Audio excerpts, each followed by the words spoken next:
Les amis, ça faisait près d'un an et demi qu'on n'avait pas eu de production Marvel Studios. Et là voilà, WandaVision est enfin sorti. Et bienvenue dans cette vidéo, nous allons critiquer et parler d'épisodes 1 et 2 de WandaVision sortis tout juste sur Disney+. On va en discuter, je vais dire ce que j'en pense, ce qui s'est passé dans les premiers épisodes, on va faire une petite review, on va parler, on va critiquer, etc. Donc dites-moi en commentaire aussi votre avis sur la série, sur les deux épisodes. Et puis bah c'est parti. Alors que penser des premiers instants de cette série ? On se remémore un petit peu, Vision est décédé dans Avengers Infinity War, voilà, Thanos lui arrache la pierre, et donc on comprend que cette réalité se passe soit avant l'événement donc de Endgame, soit après, et c'est une réalité fictive créée par Wanda. Forcément, tout le monde le sait, c'est une réalité fictive créée par Wanda, et il y a une petite intrigue qui nous laisse un peu sur notre faim, parce que bah, forcément on attend les épisodes pour comprendre un peu mieux tout ce qui se passe. Donc on sait que c'est une réalité fictive qui a été créée par Wanda. En revanche, ce qu'on savait pas, ou en tout cas ce que moi je ne savais pas, c'est qu'on a quand même l'impression que le Sword, donc le Sword qui est un petit peu comme le Shield on va dire, et ben est derrière tout ça. On les entend plusieurs fois parler dans les épisodes de la série, à travers par exemple la radio, au moment où ils sont au bord de la piscine et ils discutent avec Betty, etc. On entend la radio et le Sword qui parle à travers la radio, comme s'il souhaitait réveiller Wanda. Donc est-ce que Wanda est endormie et comme si elle était dans un coma, on va dire artificiel, dans lequel elle crée sa propre réalité? J'en sais rien, sur ça je sais pas, je pense qu'au niveau des théories autour de ça, on peut en faire plein et plein. Moi je pense que pour le coup, voilà, Wanda est comme dans un coma artificiel et c'est le Sword justement qui essaie de la réveiller ou essaie de la remettre dans la réalité, la réelle réalité. À voir. Il y a plein de choses moi dans cette série qui m'ont plu et peut-être qui m'ont un peu déplu. La série est bonne, je trouve que le début de série sont bons. J'avais un petit peu peur du côté sitcom. C'est vrai que la sitcom, moi c'est pas un délire que je regarde de fou. Voilà, je connais Friends, je connais H, mais c'est pas des séries que j'approuve de fou et que je prends mon pied à regarder. Là je trouve que c'était bien amené et je trouve que même le côté sitcom était un petit peu pas forcément dérangeant justement et peut-être un peu oublié par rapport au côté fiction. C'est-à-dire que limite les applaudissements etc, je les ai à peine entendus, j'ai à peine fait attention à ça, alors que dans la sitcom c'est quand même très présent. Et là c'est vrai que j'ai trouvé que c'était pas forcément le truc, comme on disait, la sitcom ça allait être une série Marvel super originale etc, mais moi ce côté justement original je l'ai pas forcément ressenti de fou. Alors après oui c'est sûr que ça change du côté Marvel de base des films du MCU, mais ce côté sitcom je l'ai pas forcément vraiment fait attention à ce côté là. Le côté noir et blanc j'ai bien aimé justement le fait de traverser les époques et de traverser en fait en même temps que les personnages de leur réalité fictive, parce qu'on voit à l'épisode 1 que Wanda et Vision arrivent tout juste dans cette réalité. On voit Vision porter Wanda dans ses bras, ils viennent juste de se marier, etc. On voit que ça démarre juste ici. C'est-à-dire qu'il n'y a pas un passif dans cette réalité. Voilà, la réalité fictive commence à partir de ce moment-là. Sur le côté un peu négatif, je vais dire que je trouve que les épisodes sont très courts quand même. Alors certes il y en a 9 plutôt que 6 pour les prochaines séries, mais je trouvais que 9 épisodes c'est bien, mais c'est des épisodes de 20 minutes parce qu'il y a un générique de 10 minutes quasiment. Et voilà, j'ai trouvé les épisodes quand même un peu courts. Sur ça je suis un peu déçu, je me serais attendu à des épisodes d'1 heure, mais c'était dit de toute façon que c'était des épisodes un peu courts. Mais c'est vrai que 30 minutes d'épisode avec 10 minutes de générique, voilà, je suis un peu déçu sur la longévité de l'épisode. Après peut-être que les autres épisodes dureront plus longtemps, je sais plus ce qui a été dit. Peut-être que c'est possible que les premiers épisodes durent plus longtemps. Après dans ce qui a été dit et ce que moi je pensais également, comme je l'ai dit à plusieurs personnes d'ailleurs, la sitcom et le côté noir et blanc ne durent que 2 épisodes. C'est-à-dire que on savait, enfin pour moi je savais que ça n'allait pas durer 8 épisodes où c'était en noir et blanc, où ça allait être en fait c'est des micro-épisodes dans des épisodes de série. C'est-à-dire qu'on les voit faire leur vie etc, découvrir des bugs de réalité au fur et à mesure du temps. Dès la fin de l'épisode 2, on voit la couleur réapparaître. Tu vois ce que je veux dire?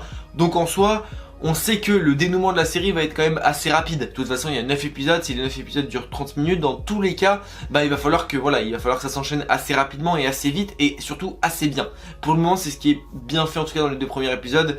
L'amenée de la couleur est assez progressive, elle arrive à la fin d'un coup mais on voit l'hélicoptère en couleur, on voit voilà des petites choses qui font que c'est cool quand même. Ensuite la série est quand même très axée sur l'humour, donc ceux qui n'aiment pas l'humour du MCU etc, bah vous allez être desservis parce que la série est quand même énormément basée sur l'humour, en tout cas les 2 premiers épisodes. Il y a un petit peu un côté dramatique qui ressort du fait que c'est pas la vraie réalité. On voit Wanda un petit peu paniquer. En fait, ce qui est assez intriguant, c'est que on a l'impression que cette réalité n'est pas contrôlée par Wanda, justement au moment où le Sword, on les entend par la radio ou les choses comme ça. Et on voit quand même qu'elle contrôle cette réalité dans le sens où à la fin de l'épisode 2, on voit un mec qui sort d'une bouche d'égout avec des abeilles autour de lui et avec un logo derrière, mais j'ai pas fait attention à quel logo ça appartenait, enfin voilà.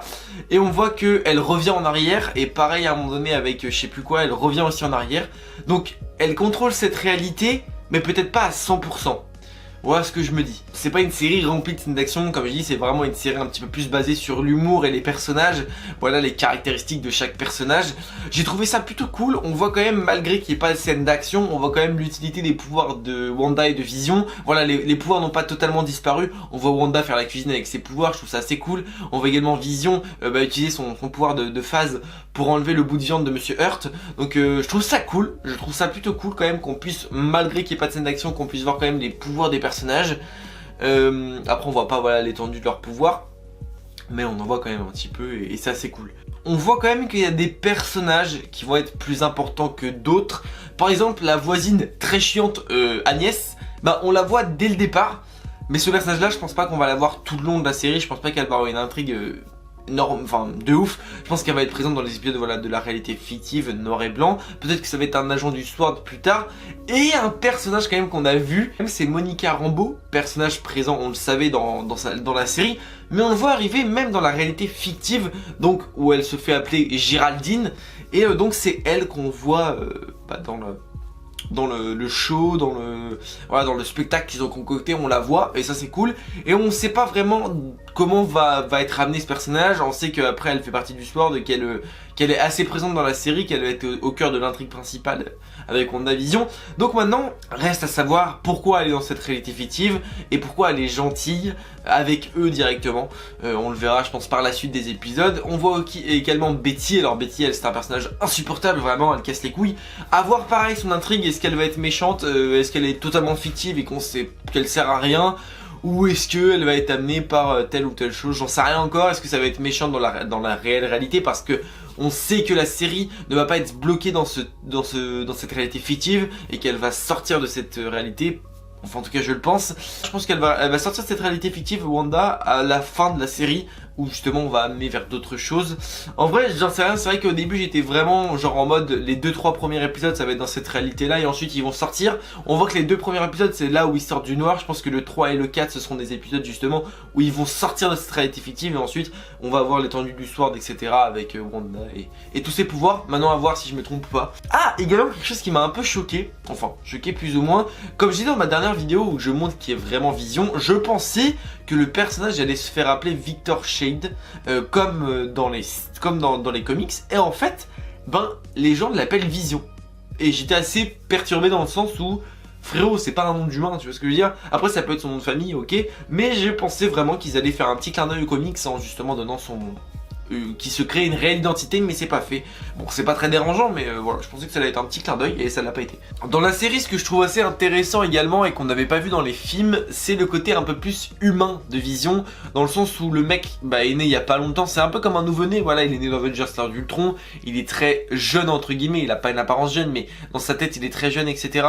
Il comprend pas tout ce qui se passe, il comprend pas tout à quoi fonctionne, à qui, comment, où et à quel endroit. Voilà, comme par exemple à un moment donné, il paraît un peu bébête en fait. Et je trouve que c'est assez cool de ce côté là parce que justement Vision c'est un robot de base, enfin c'est un androïde de base, donc il connaît pas tout ce qu'un humain peut connaître sur la vie et choses comme ça. Donc je trouve ça assez cool. Moi il y a quelque chose qui m'a un petit peu intrigué et je sais pas si on a vraiment répondu à cette question là, c'est la date avec le cœur noir. Alors soi-disant c'était parce que Monsieur Hurt venait dîner. Mais moi je suis assez perplexe quant à cette réelle réponse. Je pense que ce cœur sur la date a une autre signification et que c'est pas vraiment la signification donnée par Wanda et Vision. Je pense que c'est quelque chose de peut-être un peu plus, je sais pas, en rapport justement avec l'après, le retour à la réalité fictive etc. Monica Rambeau peut-être, j'en sais rien en vrai, mais je sais pas, ce cœur noir m'inspire quelque chose d'autre qu'un simple repas du soir. Je trouve ça un peu léger. Après peut-être que je me trompe, peut-être que c'est justement juste un anagramme par rapport à son nom etc. Mais je pense que ça a une réelle importance quant à la suite des événements. Moi alors quant à l'utilité du Sword, j'ai trouvé que le Sword rentrer direct dans la série. C'est-à-dire que on a compris dès le départ que la série c'était pas une vraie réalité. On a compris que c'était une réalité fictive et on l'a compris instantanément. Déjà à la fin du premier épisode, j'ai trouvé ça très intriguant et très cool d'ailleurs de leur part. On voit le Sword qui est derrière un écran et justement qui voit la série WandaVision, la sitcom, il la voit à travers un écran. Et on voit des sortes d'un petit peu des trucs de médecins avec des stabilisateurs de mémoire, etc. Des choses comme ça. Et c'est là où je me suis dit, est-ce que Wanda contrôle réellement toute cette réalité-là? Est-ce qu'elle n'est pas dans un coma artificiel et que le Sword s'en charge? C'est vrai qu'après Avengers Endgame, on sait pas, en fait on sait pas vraiment aucun personnage de ce qu'ils sont devenus. Et c'est vrai que là du coup, peut-être que finalement Wanda est sous le Sword, elle est protégée par le Sword dans le sens où elle est sous coma artificiel ou choses comme ça, ou peut-être qu'il travaille sur elle et sur ses pouvoirs, sur le personnage, à voir. Enfin en tout cas on comprend très rapidement que le Sword est quand même très important et va être à la base de l'intrigue de la série, parce qu'on voit dans le premier épisode, donc à la fin avec la télé, deuxième épisode on les voit avec la radio, on voit qu'ils vont être très présents et je pense qu'ils vont être plus du côté positif. À voir maintenant qui sera le réel ennemi dans cette série, s'il y en aura un aussi, parce que c'est vrai que la question était posée. En fait tout va dépendre du déroulement de la série, si est-ce qu'ils vont sortir de cette réalité virtuelle assez tôt dans les épisodes ou est-ce qu'ils vont sortir à la toute fin. À voir, voilà, le dénouement. En fait il y a plusieurs dénouements possibles qui peuvent être intéressants. Soit ils sortent à partir du 4e ou 5e épisode où justement on va découvrir l'après, on va découvrir le Sword, on va découvrir qui c'est qui manipule Wanda, etc. Ou est-ce qu'on va sortir à l'épisode 8 et c'est justement dans la saison possiblement 2 où on va voir qu'est-ce qu'elle fout là. Je suis assez intrigué en vrai. En fait cette série m'intrigue énormément, je comprends pas plein de choses et c'est ça qui est cool, on peut théoriser sur plein de choses. Voilà, dites-moi en commentaire si vous êtes assez d'accord sur mon point de vue et mon avis de ce coma, un petit peu de ce léger coma où elle est contrôlée par le Sword, ou plus elle crée une réalité virtuelle. En fait, comme c'est amené, je penserais ça. Maintenant à voir ce qui va se passer par la suite. Est-ce qu'elle est réveillée ou j'en sais rien, je sais pas. En vrai, je sais pas du tout. Donc à voir. Ah, il y a un petit truc sur lequel je suis pas revenu et que j'aimerais bien revenir. C'est sûr. Les pubs qu'on a vu en plein milieu de chaque épisode du premier et du deuxième épisode, on a vu des pubs.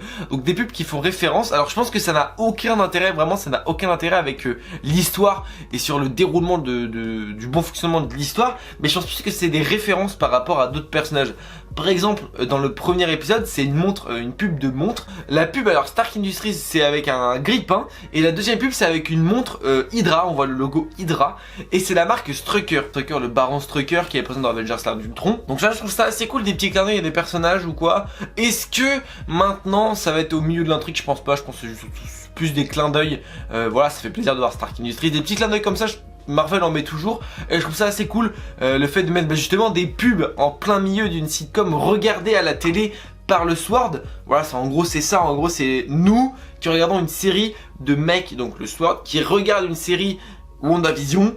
Et dans cette série là justement il y a des coupures pub comme à la télé, comme en vrai. Et je trouve ça assez bien fait pour le coup, je trouve que la série est vraiment bien fait. En termes de défauts j'en vois pas des masses pour le moment, mis à part voilà que peut-être les épisodes sont un peu courts. Mais je trouve que l'intrigue est vraiment mystérieuse et que la série est très mystérieuse.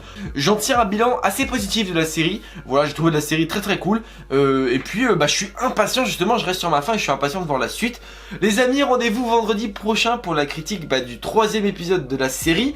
À compter d'aujourd'hui il y aura une vidéo tous les vendredis, donc une critique de chaque épisode, parce que chaque épisode de WandaVision sortira un épisode par semaine et un épisode tous les vendredis à 9h01. Voilà tous les amis, merci à vous d'avoir regardé cette vidéo. Dites-moi en commentaire ce que vous pensez de tout ce que j'ai dit, de la série, etc., des personnages de la série, critiques, spoilers, etc. Merci à vous d'avoir regardé cette vidéo en entier. Je vous souhaite une très belle journée. Vous pouvez liker cette vidéo, la partager à vos proches, à vos amis ou à ceux qui regardent la série. Je vous fais des bisous et puis de grands pouvoirs impliquent de grandes responsabilités. Ciao.